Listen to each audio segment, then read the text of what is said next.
National command and operation centre کے تازہ ترین اعداد و شمار کے مطابق گزشتہ 24 گھنٹوں کے دوران 4,681 نئے کیسز رپورٹ ہوئے۔ پنجاب میں 2,55,571، سندھ میں 2,69,840، خیبر پختونخوا میں 1,01,045، بلوچستان میں 20,499، گلگت بلتستان میں 5,140، اسلام آباد میں 67,491، جبکہ آزاد کشمیر میں 14,837 کیسز رپورٹ ہوئے۔ ملک بھر میں اب تک 1,08,78,086 افراد کے ٹیسٹ کیے گئے۔ گزشتہ 24 گھنٹوں کے دوران 48,092 نئے ٹیسٹ کیے گئے۔ اب تک 6,41,912 مریض صحت یاب ہو چکے ہیں، جبکہ 4,216 مریضوں کی حالت تشویشناک ہے۔ پاکستان میں کورونا سے ایک دن میں 135 افراد جاں بحق ہوئے، جس کے بعد وائرس سے مرنے والوں کی تعداد 15,754 ہو گئی۔ پنجاب میں 7,141، سندھ میں 4,530، خیبر پختونخوا میں 2,732، اسلام آباد میں 619، بلوچستان میں 219، گلگت بلتستان میں 103 اور آزاد کشمیر میں 410 مریض جان سے ہاتھ دھو بیٹھے۔ وزیراعظم عمران خان نے کہا ہے کہ شعبہ تعمیرات سے ملک میں معاشی انقلاب آنے والا ہے۔ کچی آبادی میں نہ مالکانہ حقوق ہیں اور نہ ہی سہولتیں ہیں۔ جب تک قانون نہیں تھا بینک قرض دینے کو تیار نہیں تھے۔ مزید جانتے ہیں اس رپورٹ میں۔ وزیر اعظم عمران خان نے سرگودھا میں کم لاگت گھروں کی تعمیر کے منصوبے کا سنگ بنیاد رکھ دیا۔ اس موقع پر تقریب سے خطاب کرتے ہوئے انہوں نے وزیر اعلیٰ پنجاب کو منصوبے پر مبارکباد پیش کرتے ہوئے کہا کہ ملک کی تاریخ میں پہلی بار عام آدمی کو اپنا گھر مل رہا ہے۔ یہ منصوبہ ان لوگوں کے لیے ہے جو اپنا گھر نہیں بنا سکتے۔ عمران خان نے کہا کہ لوگوں نے ان علاقوں میں رہنے کے لیے رجسٹریشن کرائی ہوئی ہے۔ لوگوں کی ڈیمانڈ زیادہ ہے، ہمارے پاس اتنے گھر نہیں۔ وزیر اعظم کا کہنا تھا کہ 10,000 ماہانہ قسط پر 10 سال میں گھر اپنا ہو جائے گا۔ اگر قسط 5,000 کر دیں تو 20 سال میں گھر آپ کا ہو جائے گا۔ سال کے آخر تک پنجاب کی تمام تحصیلوں میں ہاؤسنگ منصوبے شروع ہو جائیں گے۔ کنسٹرکشن سے ملک میں معاشی انقلاب آنے والا ہے۔ اس طرح کی قسطوں میں وہ گھر اپنا گھر اس کا بن سکے جو کہ وہ کرایہ دیتا ہے، تو یہ 10,000 مہینے کی قسط پہ 10 سال میں اپنا گھر ہو جائے گا۔ لیکن اگر اس کو اگر یہ 20 سال تک اس کو آگے کر دیں تو یہ اور نیچے آ جائے گا 5 اور 6,000 کے بیچ میں۔ وزیر اعظم عمران خان نے مزید کہا کہ کراچی کے 40% لوگ کچی آبادی میں رہتے ہیں کیونکہ ان کے لیے کبھی گھر بنے ہی نہیں۔ کچی آبادی میں نہ مالکانہ حقوق ہیں اور نہ ہی سہولتیں۔ جب تک قانون نہیں تھا بینک قرض دینے کو تیار نہیں تھے۔ بینکوں کو چھوٹے لوگوں کو قرضے دینے کی عادت نہیں تھی۔ ہمیں 2 سال عدالت سے قانون پاس کرانے میں لگے۔ قانون پاس کرنے پر میں عدلیہ کا شکر گزار ہوں۔ تقریباً 40% کراچی کی آبادی کچی آبادیوں میں رہتی ہے۔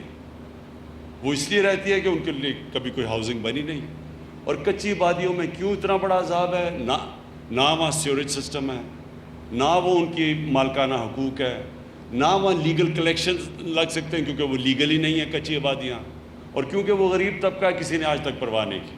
وفاقی وزیر داخلہ شیخ رشید احمد کا کہنا ہے کہ قانون ہاتھ میں لینے والوں سے سختی سے نمٹتے ہوئے ریاست کی ریٹ کو ہر صورت یقینی بنایا جائے گا۔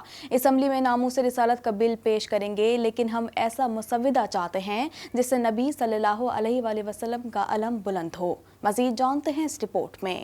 حکومت نے تحریک لبیک پاکستان پر پابندی لگانے کا فیصلہ کر لیا۔ تحریک لبیک پاکستان پر پابندی کا فیصلہ انسداد دہشت گردی ایکٹ کے تحت کیا گیا ہے۔ وفاقی وزیر داخلہ شیخ رشید نے راولپنڈی میں پریس کانفرنس کرتے ہوئے اعلان کیا کہ حکومت نے تحریک لبیک پاکستان پر پابندی لگانے کا فیصلہ کیا ہے۔ پنجاب حکومت کی سفارش کے بعد تحریک لبیک پر پابندی کی سمری کابینہ کو منظوری کے لیے بھیجی جا رہی ہے۔ راستے بند کرنے اور قانون توڑنے والوں کے خلاف قانون حرکت میں آئے گا۔ پنجاب حکومت کی سفارش کے بعد ابھی کابینہ کو بھیجی جا رہی ہے۔ شیخ رشید کا کہنا تھا کہ نون لیگ نے ختم نبوت پر ترمیم کی تو میں نے اسمبلی میں آواز اٹھائی۔ جس ملک میں وزیر داخلہ ختم نبوت کا مجاہد ہو اس ملک میں کوئی ختم نبوت کا مسئلہ نہیں۔ ہمارے دور میں ناموس رسالت کے خلاف کوئی کام نہیں ہو سکتا۔ کہ میں نے جب مسلم لیگ نون نے ختم نبوت کے خلاف ترمیم لائی تو میں نے جمعے کا نوٹس دیا کہ جمعے تک واپس لے لو۔ میرے اصرار پر انہوں نے منت کی اور جمعرات کی رات تک مجھ سے وقت مانگا۔ قبل ازیں وفاقی وزیر داخلہ شیخ رشید کی زیر صدارت امن و امان کی صورتحال پر اجلاس ہوا۔ اجلاس میں تحریک لبیک کی جانب سے ہونے والے ملک بھر میں احتجاجی مظاہروں اور دھرنوں کی صورتحال کا جائزہ لیا گیا۔ پولیس، رینجرز اور ضلع انتظامیہ کو علاقے کلیئر کرانے پر مبارکباد اور اس دوران شہید ہونے والے پولیس کے جوانوں کو خراج تحسین پیش کیا گیا۔ اجلاس میں وزیر داخلہ شیخ رشید کا کہنا تھا کہ موٹر ویز، جی ٹی روڈ اور باقی بڑی سڑکیں ٹریفک کے لیے کلیئر ہیں۔ لیاقت آباد، ترنول، بارہ کہو، رواد کے راستے بحال کر دیے۔ رینجرز اور پولیس نے انتظامیہ کے ساتھ مل کر اچھا کام کیا ہے۔ قانون ہاتھ میں لینے والوں سے سختی سے نمٹا جائے گا۔ ریاست کے رٹ کو ہر صورت یقینی بنایا جائے گا۔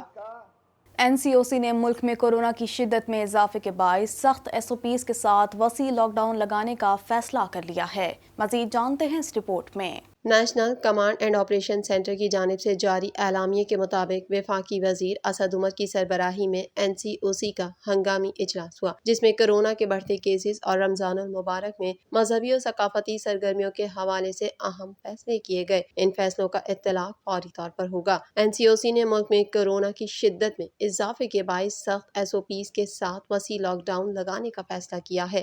اجلاس میں فیصلہ کیا گیا کہ سخت ایس او پیز کے ساتھ وسیع لاک ڈاؤن لگایا جائے۔ لاک ڈاؤن کے دوران ایمرجنسی کے علاوہ غیر ضروری نقل و حرکت پر پابندی ہوگی۔ وفاق کی اکائیاں اضلاع اور شہروں میں بیماری کا پھیلاؤ دیکھ کر اقدامات لے سکتی ہیں۔ وفاق کی اکائیاں چاہیں تو ایس او پیز کے حوالے سے مزید سخت اقدامات بھی کر سکتی ہیں۔ رمضان المبارک کے دوران کورونا کے تدارک کے لیے ایس او پیز پر سختی سے عمل کیا جائے گا۔ کمیونٹی اور میڈیا کے ذریعے ماسک پہننے کی مہم چلائی جائے گی۔ اجلاس میں فیصلہ کیا گیا کہ ہر قسم کی سماجی اور ثقافتی تقریبات پر مکمل پابندی ہوگی۔ ہر طرح کی انڈور اور آؤٹ ڈور تقریبات پر پابندی ہوگی۔ سینما، مزارات اور پبلک پارکس مکمل طور پر بند رہیں گے۔ ملک بھر میں ہر قسم کے بازار، مارکیٹیں اور شاپنگ مال صبح سحری سے شام 6 بجے تک کھلے رہیں گے، جبکہ ہفتہ اور اتوار کاروبار بند رہے گا۔ ملک بھر میں نماز تراویح کھلے مقامات پر ادا کی جائیں۔ اجلاس میں فیصلہ کیا گیا کہ ملک بھر میں تمام نجی و سرکاری بینکوں کے اوقات کار پیر سے جمعرات صبح 10 سے 4 بجے تک رکھے جائیں۔ ایس او پیز پر این سی او سی کا جائزہ اجلاس 10 رمضان جبکہ بین الصوبائی ٹرانسپورٹ کا جائزہ لینے کے لیے اجلاس 20 اپریل کو ہوگا۔ لاہور ہائی کورٹ نے منی لانڈرنگ ریفرنس میں شہباز شریف کی ضمانت منظور کر لی۔ عدالت نے لیگی رہنما کو رہا کرنے کا حکم دے دیا۔ اس حوالے سے مزید جانتے ہیں۔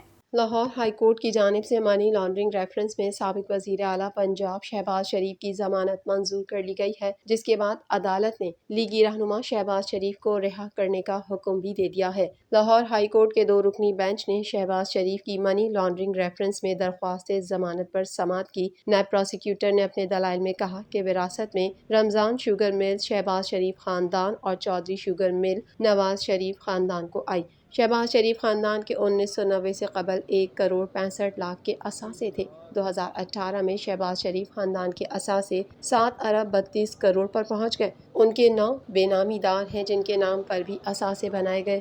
124 ملین شہباز شریف صاحب کہتے ہیں ان کو منافع آیا، لیکن یہ نہیں بتایا گیا کہ کاروبار کون سا تھا۔ نیب پروسیکیوٹر نے عدالت کو بتایا کہ سلمان شہباز نے 2003 میں اپنے 19 لاکھ کے شیئرز ڈکلیئر کیے، جو بھی اثاثے بنے 2005 کے بعد بنے، جب ٹی ٹیز آنا شروع ہوئیں۔ پاپڑ والے کے اکاؤنٹ میں $14 لاکھ بھیجے گئے۔ اسی طرح محبوب علی کو $10 لاکھ آئے، جس کا پاسپورٹ ہی نہیں بنا۔ شہباز شریف کی بیٹی رابعہ عمران کے اکاؤنٹ میں 10 ٹی ٹیز بھیجی گئیں۔ نیب وکیل نے اپنے دلائل میں کہا کہ شہباز شریف کے شریک ملزم طاہر نقوی اشتہاری ہیں، ان کے اکاؤنٹ میں بھی لاکھوں کی ٹی ٹیز آئیں۔ طاہر نقوی ٹی ٹیز کی ساری رقم سلمان شہباز کو دیتا تھا۔ شہباز شریف کے پورے خاندان نے ٹی ٹیز وصول کی۔ وزیر اعلیٰ سیکریٹریٹ کے ملازمین کے اکاؤنٹ میں پیسے آتے رہے جنہیں ہارون یوسف آپریٹ کر رہا تھا۔ ان سب کا تعلق کہیں نہ کہیں شہباز شریف سے تھا۔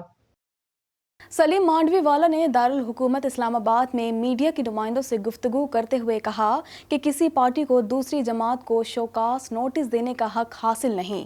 مزید جانتے ہیں اس رپورٹ میں۔